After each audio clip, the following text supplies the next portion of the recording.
Good morning.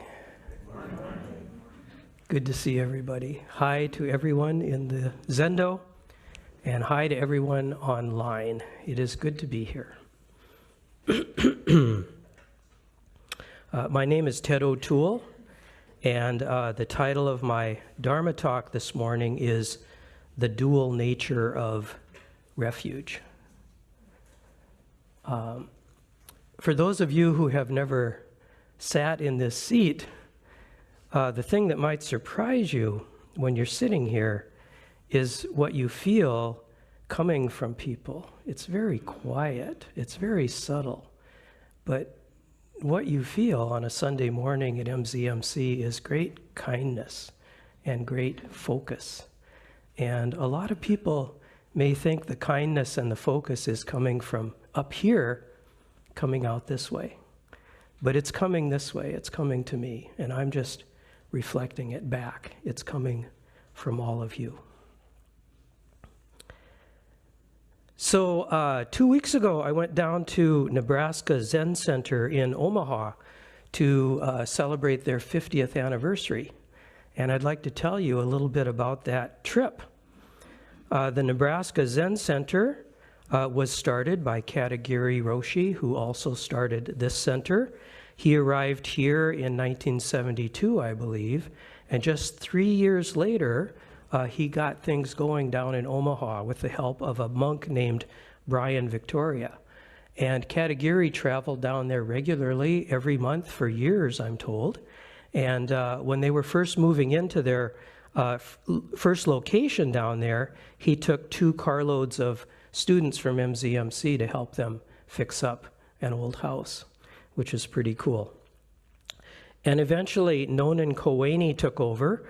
He received Dharma transmission from Katagiri here, and he took over in Nebraska, and he ran the place for many years until his death just a few years ago.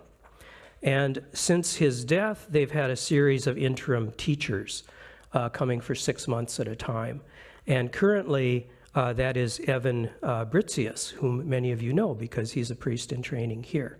And he's halfway through his 6-month term as a resident teacher. And I was invited, along with Tejo Munich, who is another one of Katagiri's Dharma heirs, to speak at the anniversary. And the reason I was invited is that I'm Evan's teacher, so I'm kind of riding his coattails at this point, which is really good, which is really as it should be, because everyone whom I transmit or am soon to transmit, I hope for them to find meaningful positions teaching the Dharma if that's what they want. And it gives me a great deal of joy in my heart to see that happening. And the weekend was a lovely experience. There was a lot of sitting. It was kind of a combination of a retreat and a celebration. So a lot of sitting, Dharma talks, ended up with bluegrass in the Zendo. You really can't go wrong with that. And it led me to reflect on a couple of things. And one is how Zen centers tend to be really different. If this is the only Zen center you've ever attended, you may think that they're all pretty much like this one, but really there's a great variety out there. And NZC is a sister center, you might say, and it feels a lot like this one. It's in a big old house where they've made some additions like this one. And the people there are warm and friendly and joyful like they are here. So it really feels similar, but there are differences too. And one is the amount of ceremony and ritual they have.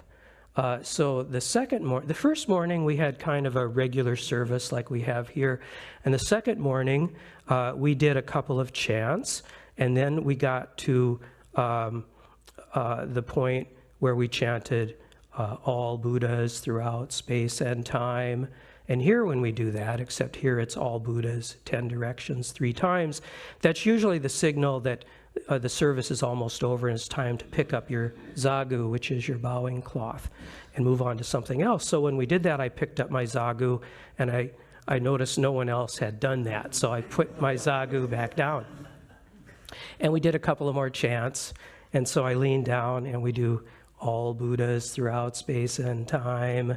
And I go to pick it up and I look around and no one's picking up their zagu. So I left it down there, and this happened like 4 times. And the service went on and on and on. I think it was 45 or 50 minutes, which was really great, but surprising, because here the longest service we do ordinarily is the 20-minute service on Saturday. So it was really great. And then the second day, when I kind of knew what to expect, it was really wonderful. So they're very strong down there in following the traditional forms, and I think that's great. That really works for them.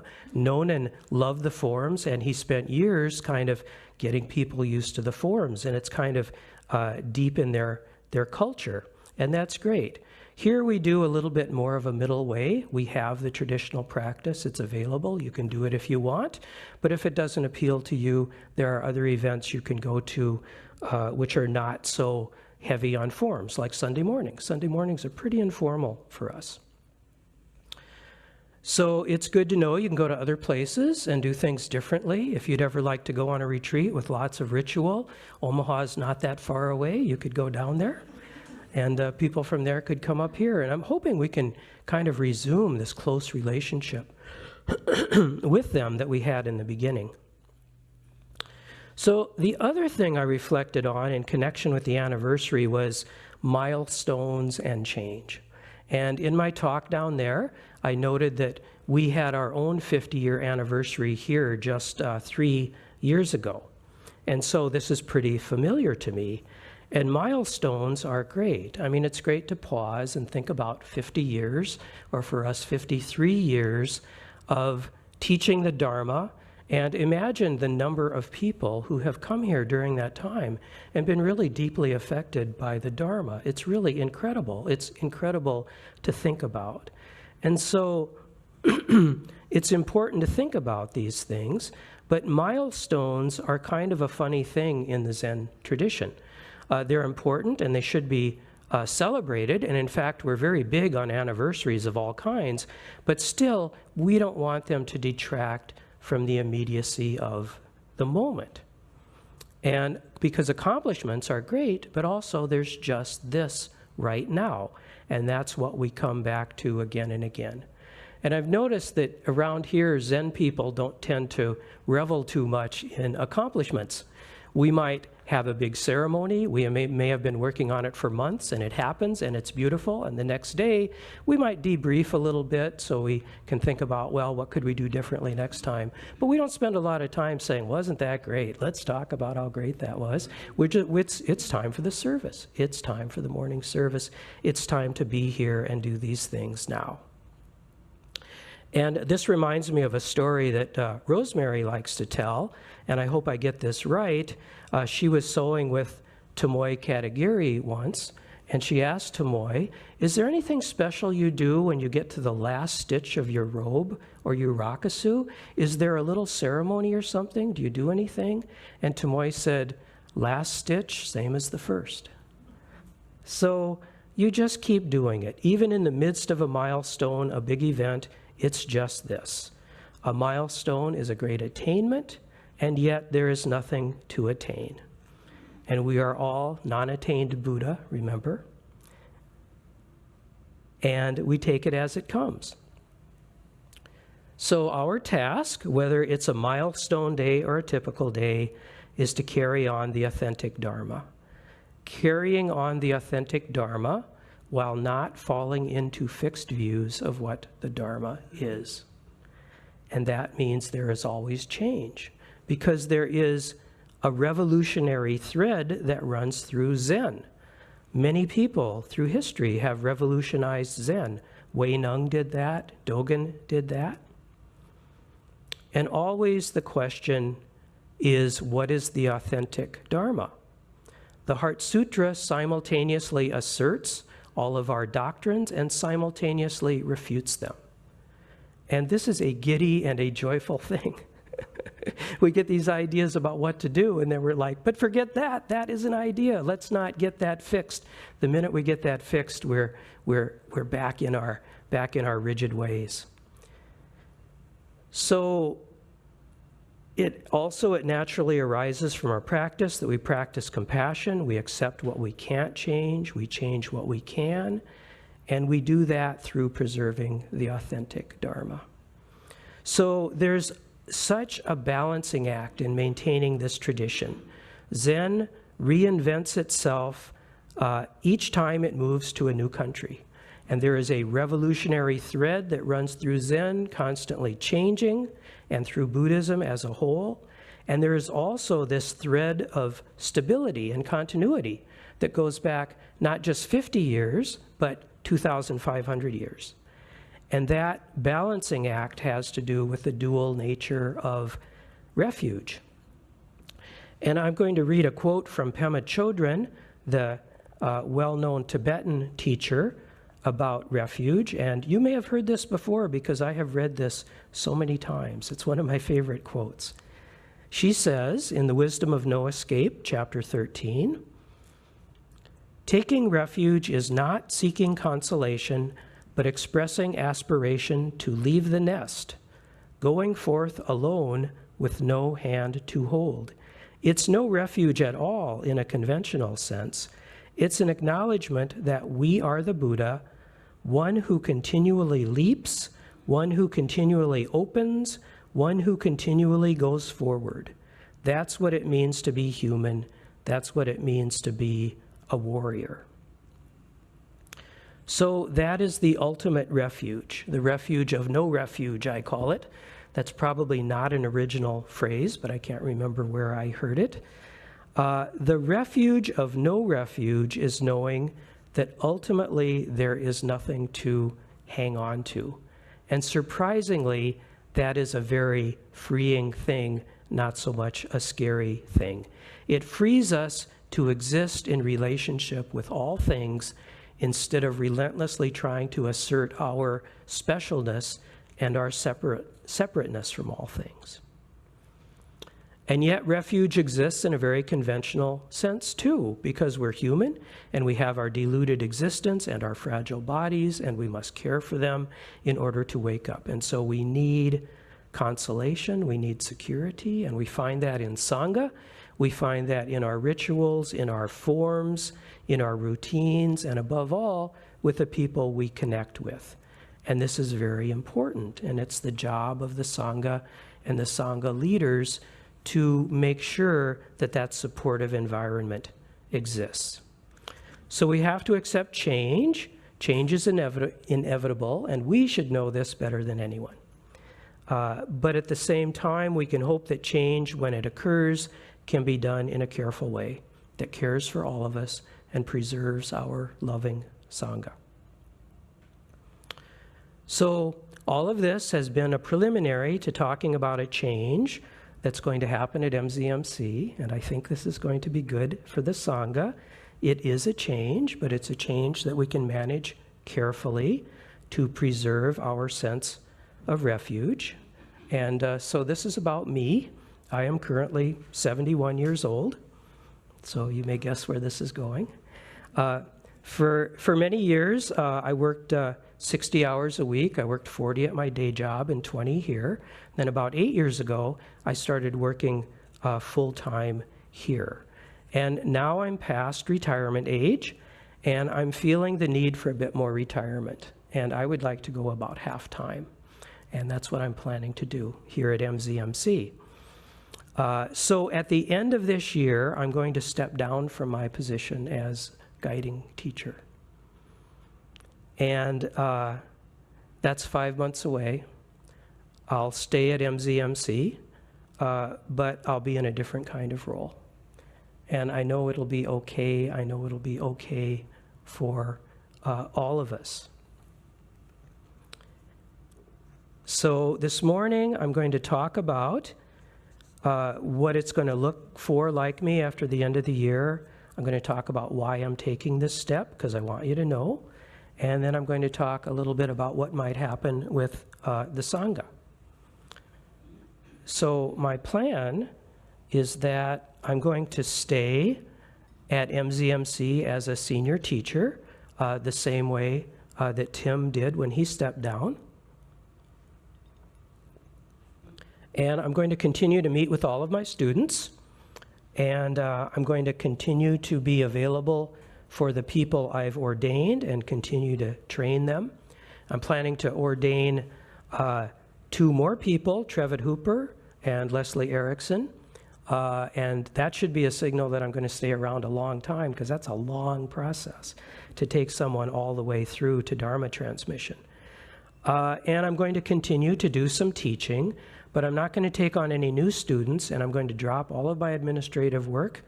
I'm going to step down from all my committees. There are plenty of capable people to step into all of these roles, and I'll always be available to consult, of course. So I see this stepping down in very positive terms, and my dream is to serve the Sangha in a different way. To spend a little more time meditating, a little more time weeding the path, a little less time writing emails, a little less time in meetings. Unburdened with duties and frugal in my ways. I can't tell you how ironic that phrase has seemed to me each time I've recited it when I recite the Metta Sutra. Unburdened with duties, what would that be like? Well, maybe I will get a little hint of that. And maybe I'll be able to embody the Dharma and be present as a quieter kind of monk and give to the community in that way. And I'd like to tell you a little more about my reasons for doing this. I hope it doesn't seem too sudden or too surprising. I think maybe it shouldn't be too surprising, because I've always taught, and you may have heard me say this to you individually or in a talk, that it's so important to keep the various aspects of our life in balance. Because this is not a monastery, we don't teach withdrawing from the world. We teach having a vivid practice in a busy world. And to do that, we have to keep the various aspects of our life in balance. We may have a work life, a home life, a Zen center life, and it can be easy for some folks to really give yourself to Zen center, and Zen center can ask a lot of you. But if you do that at the expense of your family and your personal life, things get out of balance, and we're not really promoting the authentic Dharma. And so I've really emphasized this with the people I ordain, and I try to be flexible in their training while also being rigorous. And I need to model this too, and I need to be authentic about it, or my teaching's not really going to be authentic. The literal meaning of dukkha, which is usually translated as suffering, is a wheel out of kilter. And it's time for me to align that wheel just a bit. And I've just had this great feeling lately, especially the past couple of years, that I need to spend more time with my family. And I feel they really need me now.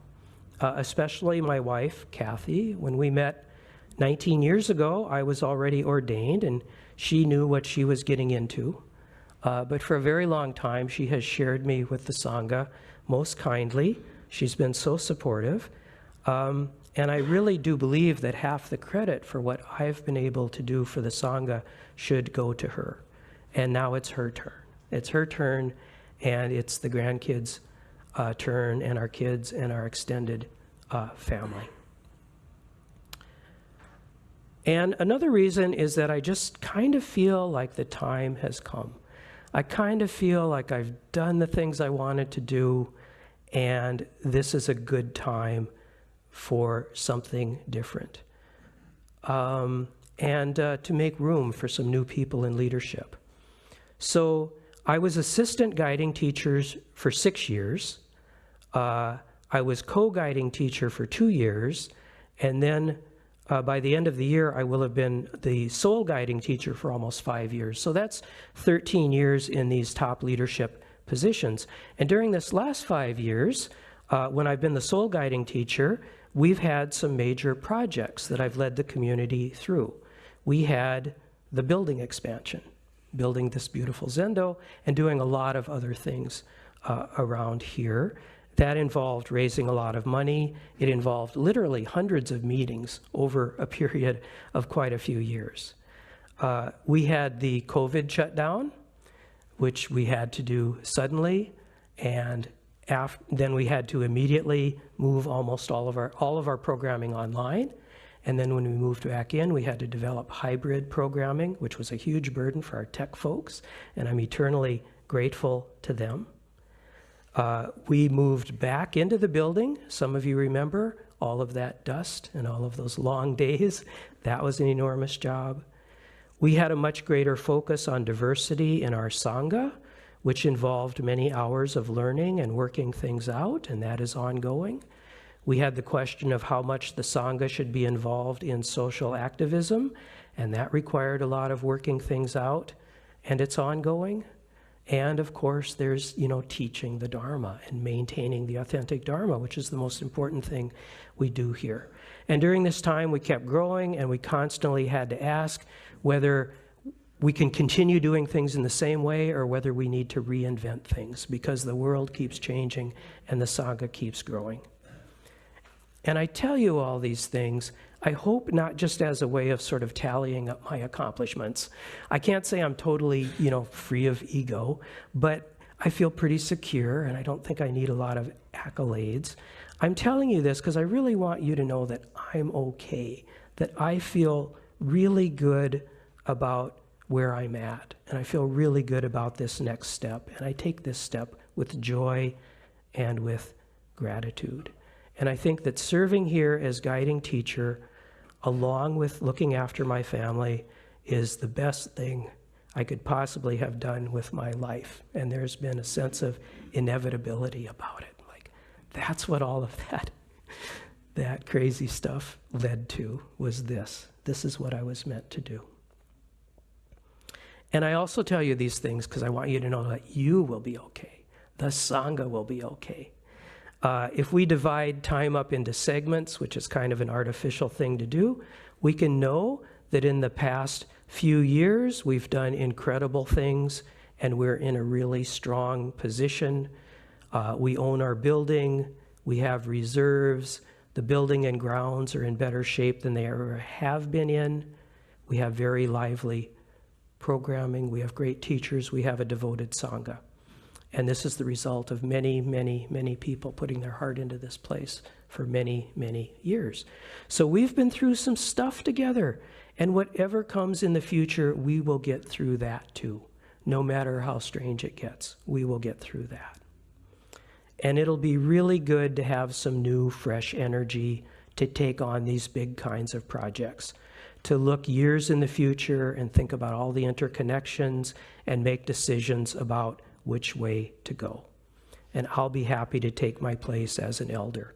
Full disclosure, I'm a little tired. It's a massive job, and I'm no spring chicken.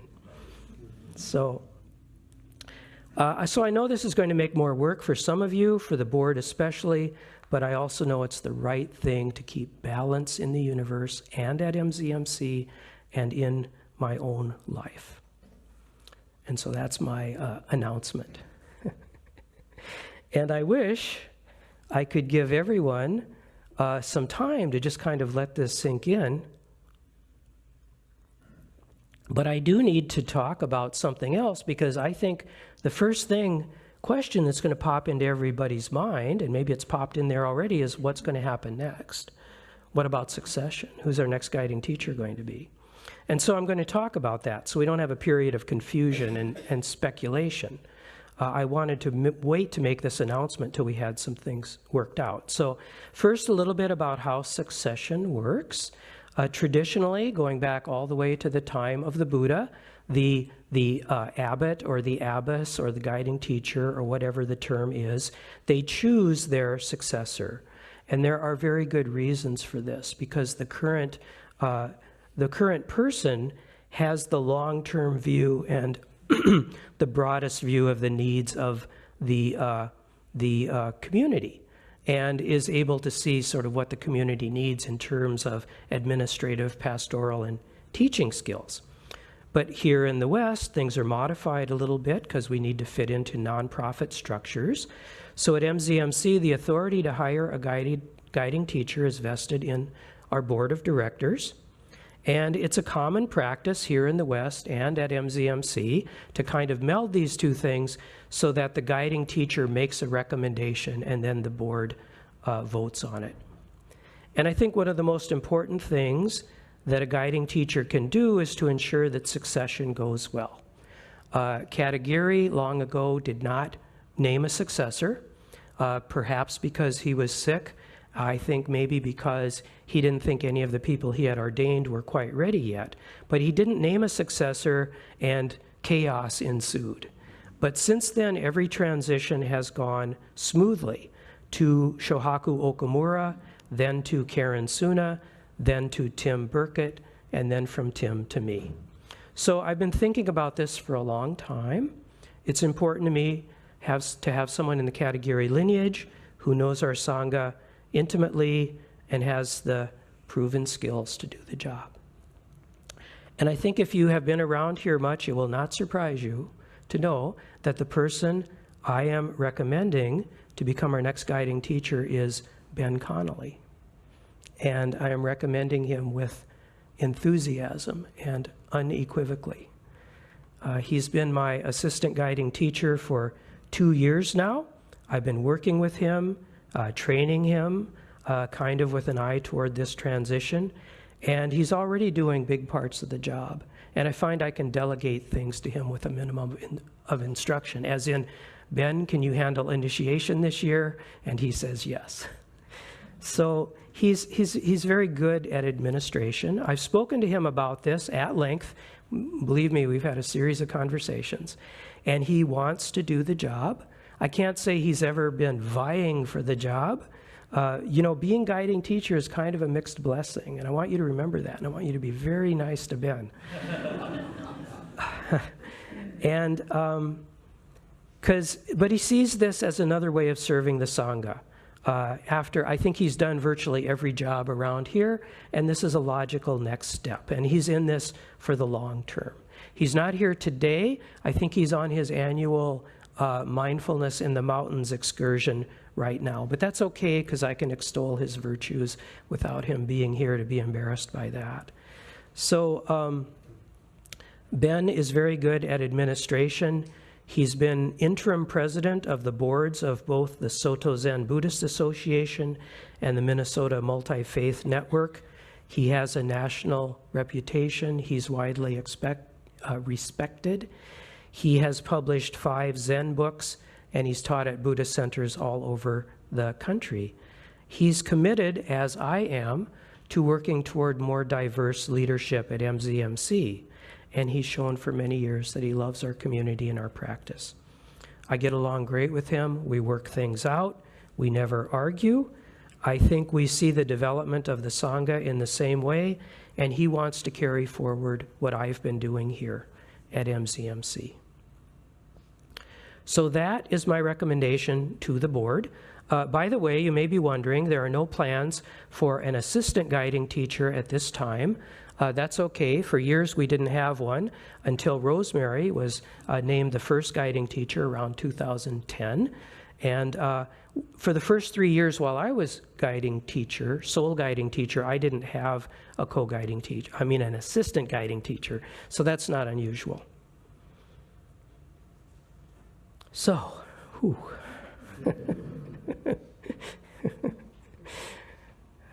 I've been anticipating this for a long time. So I'd like to express my gratitude to everyone. I'm not going to go into detail about that. I don't want to get all choked up this morning. There'll be a time and a place for expressing my gratitude.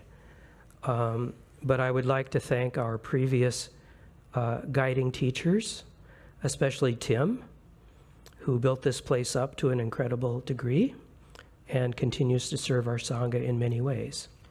And I'm grateful, of course, to everyone here.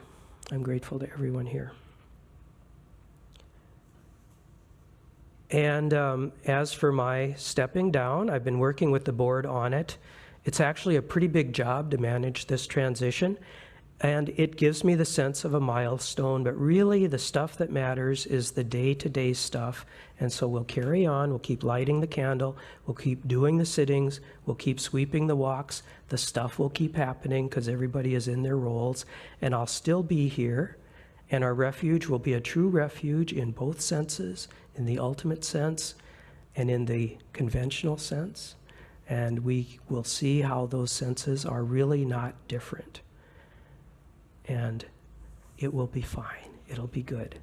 So before I take any questions or comments, our board chair, Katie Albright, would like to make a little statement about the next steps. Stand over here so you can all see me.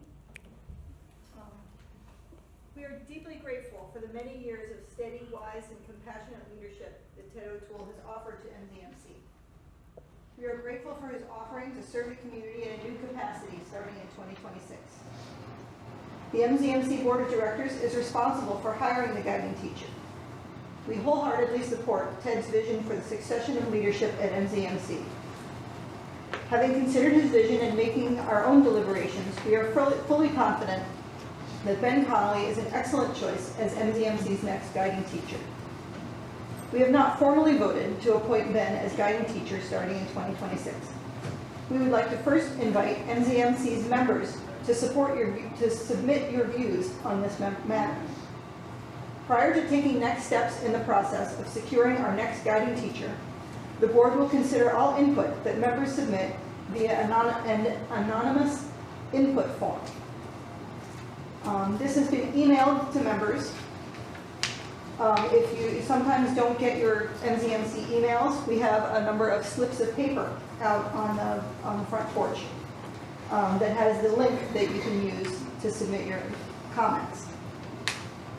We would love to hear your response. The Board of Directors, Ben and Ted, will read and consider each submission in their particularity and also look for the big picture of the submitted remarks to inform our next steps on the path.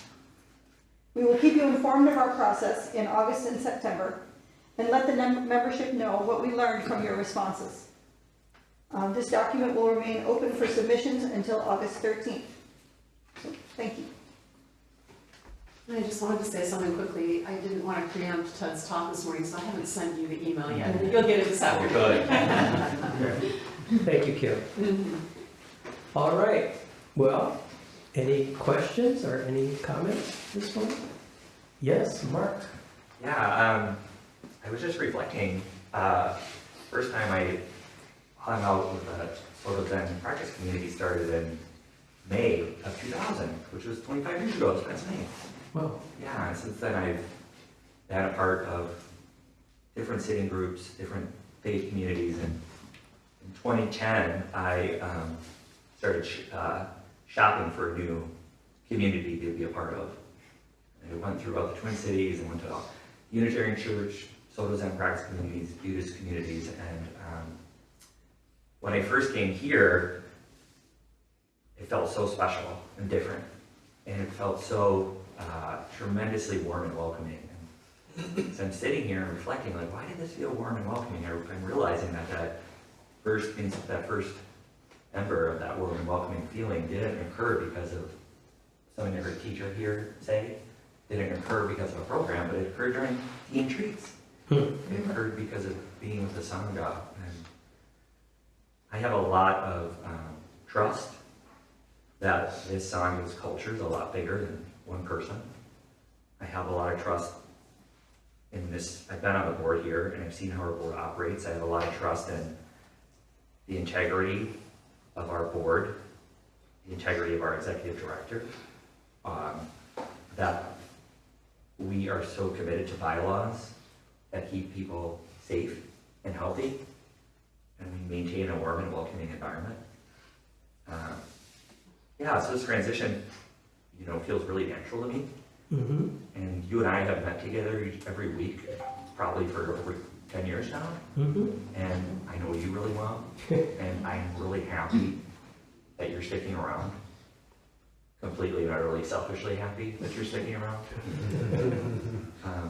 And actually I realized there's only one surprising thing about this whole process, and it's the fact that you are 71 years old, because I could have swore you were more like 64 or 65. But in general, I just want to add that it just feels really good to me, really good to me. Thank you, Mark. Leslie? Yeah, well, you know, I started coming online in 21, and shortly after I started coming is when the transition happened and you took over as guiding teacher. And so I don't know what it was like before, but I do want to say that one of the things that I value most about the Zen Center is the compassionate and gentle tone that the leadership has here, and I think that's due a lot to you and the way you approach your life and what you bring here. So I want to thank you for that compassionate and gentle tone that you've had since I've been here. And it's a lot what has kept me coming back and decide to become so involved, so. Thank you.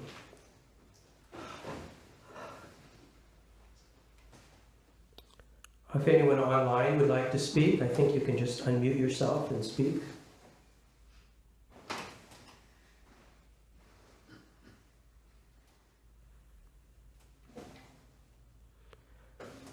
Okay, well, let's just sit for a minute and see if anything else comes up. Hey Ted, Yes? with stepping back from the administrative duties, will we be able to see more of Big Ted? More of what? More of Big Ted. Big Ted. With the step back from administrative duties, will I be able to see more of the Big Ted? Of Big Ted? That is a wonderful call. Will Big Ted manifest himself a little more? We shall see. Thank you for that question. Yes? Well, I would just mention that, I don't know if you remember this, but when you were first being considered, you were looking at going into leadership. Mm-hmm. I encouraged you because I felt intuitively that you had a lot of administrative capabilities. I don't know if you recall that or not. I do. I remember you encouraging me actually at a number of points along the way, and I really appreciate it. Thanks, Davey.